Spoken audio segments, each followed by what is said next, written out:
I hope it's visible now, right? Yes, it's visible. Yes, it's visible. Yeah.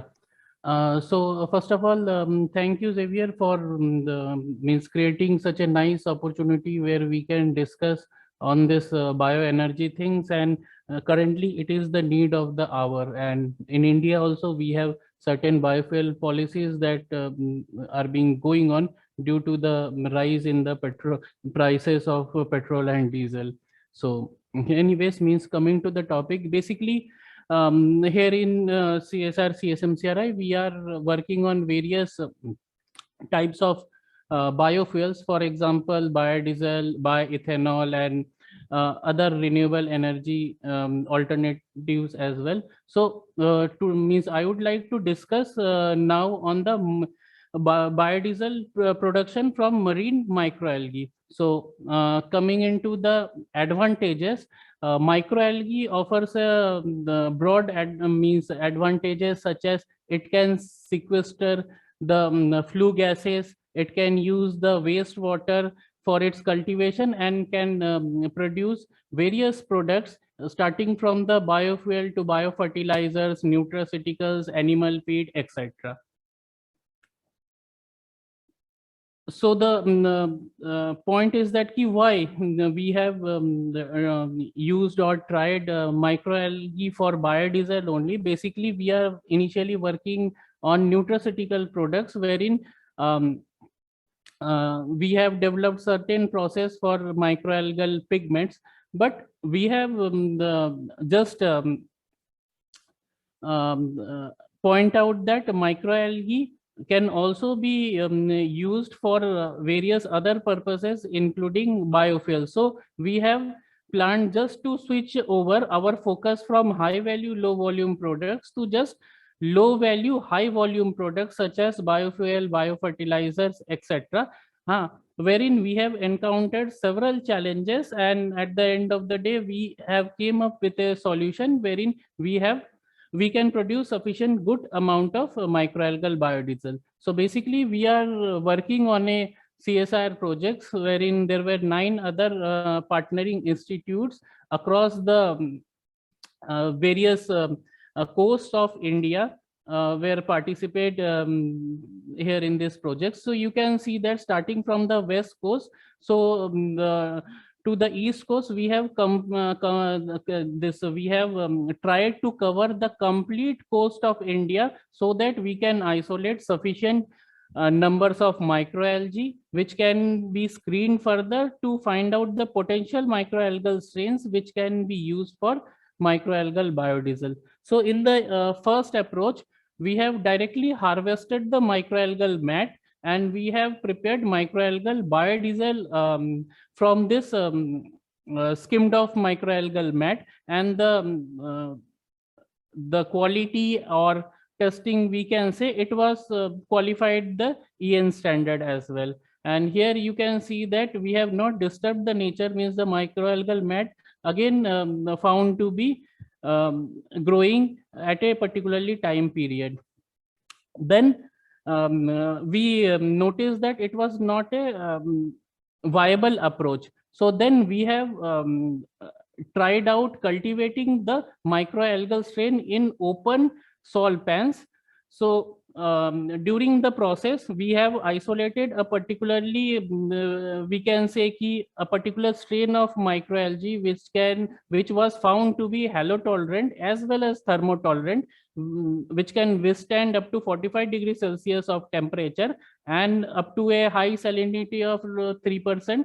The salinity it can withstand. So we have moved into the open soil plants because our aim was to cultivate microalgae in a very cost effective manner, and the photobioreactors or raceway ponds are not a viable option to cultivate microalgae in a cost effective manner. So in that regard, we have used the unutilized land of salt farm, and we have cultivated the microalgae in the open soil pans and generated sufficient good amount of microalgal biomass out of it, which was further subjected to Soxet extraction, and from that we have extracted a sufficient amount of oil, which was further converted to biodiesel through transesterification. Even in this transesterification process, our whole process was on ambient temperature, and if we see about the quality of the biodiesel, it was clearing all the norms. You can see that we have also cleared the PUC as well, pollution under control certificate itself at Delhi, and this biodiesel was used in our own Tavera vehicle at the headquarters of CSI at New Delhi, which was flagged off by late Shri Vilasrao Deshmukh, who was the Prime Minister during that period. Who was the Minister of Science and Technology during that period. So coming into the various norms of the biodiesel, means we can clearly see that the biodiesel prepared from microalgae was in the comparable range of diesel, and the emissions were also in the comparable range. And this whole testing was done in collaborations with CSI IIP Dehradun, which is very well known pioneer in the area of the biofuels. So then comes the value addition, because only creating a biofuel from a particularly feedstock would not make it a cost-effective process. So we have tried to valorize the residual biomass as well as the biodiesel byproducts. For example, crude glycerol can be utilized for preparing bioplastics. Then it can also be utilized for the mixotropically growth of microalgal, and then residual biomass has several applications that I would like to discuss. So from the residual biomass, we have explored another area of biofertilizers. It can be very well used as a biofertilizer in the crops, and we have already tested it in the maize and found it suitable. So during the whole journey, the various challenges that we encounter was the environmental fluctuations during the mass cultivation. Then airborne contamination is also one of the biggest challenge. Energy output to input ratio with the conventional oil extraction technique, it was also which needs to be done. And secondly, when we are doing in the open system, preserving the inoculum or carrying the mass cultivation during the off season means during the rainy season. So the challenges that we were encountered were tried to solve to some extent, and the most critical things that we observed, that we were able to harvest the microalgal biomass through natural harvesting. Means the biomass can automatically settle down, which can be dried, and the sun-dried biomass can be prepared simultaneously. It would be energy efficient process. Then, as I was telling previously, that we were able to identify a very nice strain of chlorella, which was halotolerant and thermotolerant. And we have utilized seawater for the cultivation of the microalgal species, that is chlorella variabilis, because if we are doing in the fresh water and using nutrient is would be costing very high, and the main cause that is involved in the cultivation of any microalgal species is basically the water and the nutrients cost. So these were the issues which were able to tackle during the whole process. And simultaneously, we have also prepared a formulation that we called as dry sea, which can be used as a seawater substrate to the places wherein access to seawater is not there. So it was already having several economic, social, and environmental benefits as listed. So the journey was not yet over. So the next challenge that was put to us is the utilization of flue gases for the microalgal cultivations rather than using nutrient source. So currently, one of the well-known company, that is Adani Power Limited, already contacted us, and now we are moving on capturing the flue gases from the power plant for cultivating the microalgae and the biodiesel would be prepared from it through biorefinery approach. This is under process. Most probably in a month or so we would be starting the pilot plant experiments. So and next, another area wherein the textile wastewater, one of the biggest challenge that we found in Gujarat is the bioremediation of textile wastewater. It is having high dye concentration. So what we have tried, we have done the bioremediation of textile wastewater, and simultaneously the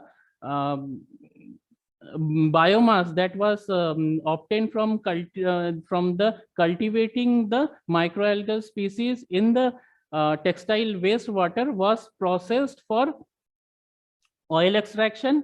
From that we have extracted gamma linolenic acid, which is a well-known nutraceutical product, and the residual oil was subjected to microalgal biodiesel, and the residual biomass was also subjected to enzymatic hydrolysis for preparing biopolymers or bioethanols out of it. This is the basic material balance. Next is the valorization of residual microalgal biomass for some high value product. So we for the hydrolysis, rather than going with acid or enzymatic, we tried another approach wherein we have done the hydrolysis using SDS, which is a well-known detergent. And from the hydrolysate, we have processed it for the microbial fermentation of means we have done the microbial fermentation using a strain which was also isolated from our experimental salt farm, and that was the Bacillus licheniformis. And we found that we can extract epsilon polylysine, which is a natural food preservative, which can be easily extracted from it and can be used for the preservative application. So so for the extraction also we have used the ionic liquids, and ethyl ammonium nitrate was used for purifying it. These are the various characterization data. This is a basic flow chart for the purification. So next was that key bioremediation of fishery wastewater. So even the fishery wastewater can be used for growing microalgae, which was processed further for biodiesel production, and the biodiesel byproducts can be utilized for bioplastics, for example PHS, and rather than going with a single product or two product, we have tried for a multi products, means we have tried to extract 3 different products, that was astaxanthin, of course biodiesel, and from the biodiesel byproducts bioplastics were prepared. So in the whole process, when we obtained the total lipids through the oil extraction technique, so we have extracted the carotenoids, and which wherein astaxanthin was present in it, although it was a very low concentration, but still we are trying to optimize this process for increasing the yield of carotenoid. So after extraction of the carotenoid, the residual lipids can be processed for biodiesel production, and the rest over means the biodiesel byproducts can be processed further for the biodiesel production.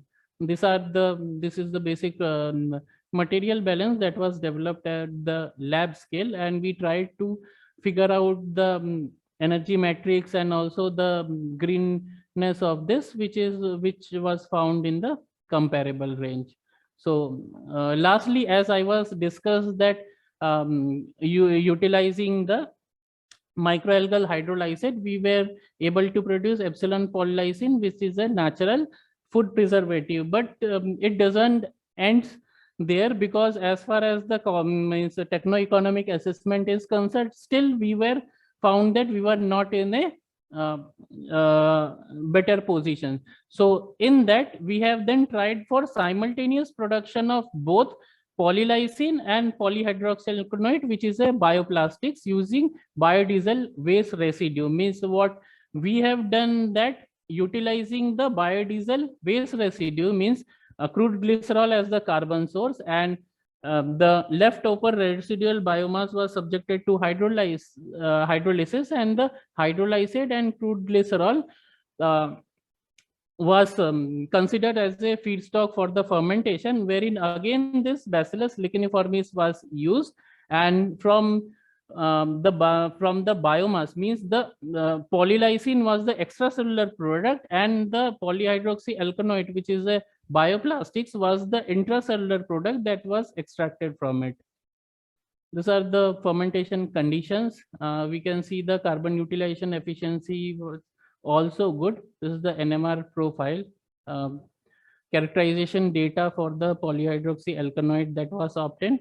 And this is the NMR, wherein the type of PHA that was found was P3HB, poly3-hydroxybutyrate. So that's all. This is our small research group that is working continuously in a small lab of CSMCRI. That's all. Thank you. Any questions?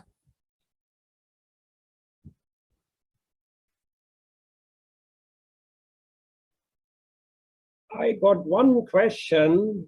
When I saw your presentation, it was saying that the energy output was less than the energy input using conventional oil extraction. So yes, what type of oil extraction are you using now? Okay. Actually, basically, we have now an integrated system wherein we are using solar energy for running our pilot Soxlet extraction unit, because in any of the chemical process, we just need to add, means we need to heat the solvent, right, for the Soxlet extraction. So when heating is there, the energy input, it would always be quite high. So for that, we have developed a particular solar-based extraction system wherein the heating thing and the chilling thing would be run through solar energy. Okay, that sounds good. Yes. Yeah, yeah. I will share you with our it's already patented, and we are now in a process of scaling it to a much larger scale, because nowadays our country is more focused on this biofuel thing, and we are now moving into a reactor that can operate around 100 to 150 liter per day. Great. Thank you. Thank you. And means we are also means would be happy to collaborate in case we can jointly work something. I always go on multiple collaborations to move on the technologies. Yeah, in the end of the event, we will meet. We will collaborate all together. Yeah, yeah. Thanks. I have one suggestion to make. Yeah, sure. Because we have been, we have been doing biodiesel here in Malaysia as well. Okay. Using a special catalytic approach with cavitation. Okay. And we have used the biodiesel not in lorries. For our own research, we use it in petrol cars. Okay. Now this can be challenging, because if you get the mixture wrong, your spark plug will go black and you can't ignite the fuel mixture anymore, because you have a short circuit. Actually, I would like to add in that our biodiesel process is being appreciated over the across various parts of the India, and currently even the DRDO plant, the Defense Research Institute, who has been taken out, means using our process, their vehicles are running at the regions where temperature is below minus 40, and there is no complaints. And our whole process is at an ambient temperature. And we have already run our vehicle for, I think, more than 10,000 kilometers with our biodiesel. I have no issues with the quality of your biodiesel, because algae biodiesel is actually a very good feedstock. What I'm suggesting is try to do some research on how the biodiesel can be used as an additive in a petrol vehicle, because Okay, okay. when you replace fossil diesel with Hmm. biodiesel, you actually have to put in more, because Hmm. the energy efficiency of biodiesel is slightly reduced. Okay. But if you put Hmm. the biodiesel in a petrol engine at the right concentrations, you can save about 5 to 8% of petrol consumption. So Okay. that way, the effect of the biodiesel is maximized in terms Okay. of Sir, actually, I would like to add one thing. For that, we are using bioethanol. Currently, I am installing a plant of around, I think, 150 liters per day bioethanol production, wherein we can produce bioethanol from rice and other sources. Because the problem with the biodiesel is that if we compare at this stage now, since petrol and diesel prices are quite high, so we can use it. But if tomorrow, if the prices goes down, so for the petrol thing, biodiesel would not be a good substitute, because we have to go number of processes. We can't go in 1 or 2 step processes. Right. So basically, from the biomass, first we will extract oil, then from oil, then we will prepare biodiesel. Then from biodiesel, we are increasing the step, means we are increasing the cost. So rather than that, it would be better to use ethanol in petrol cars. Already means Brazil and other means there are a lot of uh, uh, I'm not saying to use biodiesel in a petrol car as a considerable in a considerable amount. yeah. We are talking somewhere between 1 to 5% as an additive to increase lubricity, and because of that, you save petrol. Okay. Getting your point. It's just as an additive. Yeah. As in fuel additives. Yeah. So definitely means in that case, means if you can help me, I would be happy to work on that. We have done that. We have done Okay. biodiesel mix specifically for petrol cars. Okay. And we have also combined that with water electrolysis to change the chemical pathway of the combustion. So Okay. both things together Yeah. can save between 10 to 15%. Okay. So in that case, I can send you our microalgal biodiesel and we can try out if we can do that. Yeah, yes, I hope he can definitely. He's from Germany, and as we know, Germans are very forward in Good at technology. Germans are technology and vehicles in engine. freaks. Yes, Yeah. I know. Therefore, Uh, and I want to go with next presentation. yeah, sure.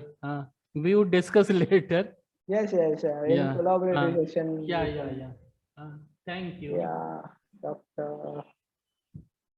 Shubhangi.